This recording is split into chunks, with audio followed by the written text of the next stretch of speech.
English speaking series का lesson 8 है, जिसमें हम लोग सीखेंगे वुड हैव का यूज करना। तो पहली बात तो वुड हैव जो होता है उसके साथ आप वर्ब की थर्ड फॉर्म यूज करते हो, मतलब कि पास्ट पार्टिसिपल। ठीक है, V3 को हम लोग पास्ट पार्टिसिपल भी कहते हैं। तो इसका पहला यूज आपका है पास्ट इंटेंशन नॉट फुलफिल्ड, मतलब पास्ट में कोई आप काम करना चाहते थे लेकिन आप वो काम नहीं कर पाए, रीजन कुछ भी हो सकता है, तो उसके लिए आप वुड हैव यूज कर सकते हो। जैसे फॉर एग्जाम्पल, मैं वहां चला जाता लेकिन मुझे समय नहीं मिला, तो मैं वहां चला जाता, I would have gone there. V3 use कर देना पास्ट पार्टिसिपल, तो गॉन देयर, मैं वहां चला जाता लेकिन मुझे समय नहीं मिला, but I didn't get time. ठीक है, मुझे समय नहीं मिला तो उसके हम लोग ऐसे बोलते हैं कि आई didn't get time. Okay, next आपका है पास्ट अनरियल कंडीशन, या फिर जो हमारे कंडीशनल सेंटेंसेस होते हैं कि मतलब वो कंडीशन बेस पे होते हैं कि अगर ऐसा हुआ होता तो फिर मैंने ऐसा किया होता, तो उसके लिए भी आप वुड हैव यूज करते हो। जैसे पहला है आपका, अगर बारिश हुई होती तो किसान खुश होते।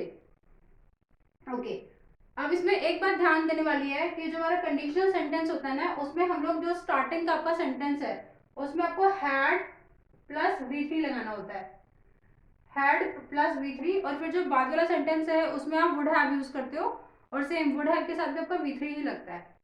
जैसे इसमें है कि कंडीशन क्या है, अगर बारिश हुई होती तो वो क्या करता, तो किसान खुश होते।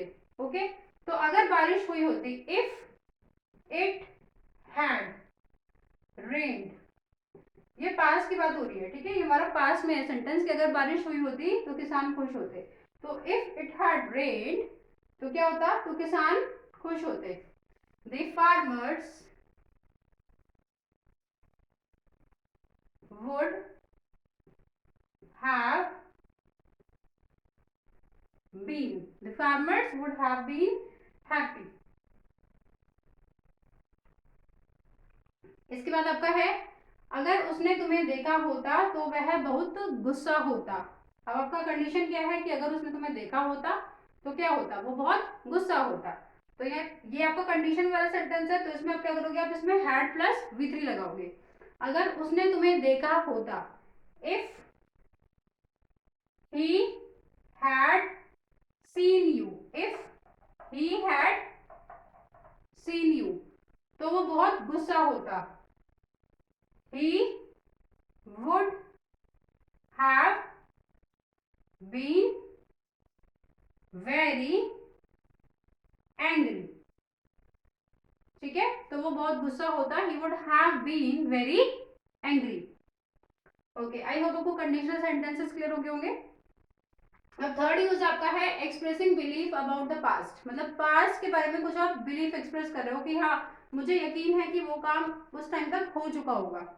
ठीक है, हो गया होगा, मुझे यकीन है कि उसने, यहाँ पे आएगा उसने, उसने किताब पढ़ ली थी, तो believe I believe that he would have.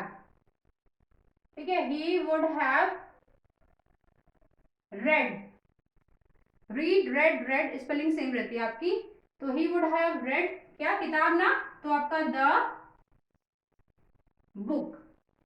मैंने उसे 6 बजे फोन किया था, मुझे पता था कि वह उस समय तक घर पहुंच चुका होगा। मैंने उसे 6 बजे फोन किया था, तो आई फोन हिम या आई कॉल्ड हिम मिल सकते हैं आप दोनों, ठीक है। आई फोन हिम कब किया था, at 6 o'clock। I phone him at 6 o'clock, मुझे पता था कि वह उस समय तक घर पहुंच चुका होगा। उसका रीजन मतलब क्या है उसमें कि I knew that he would have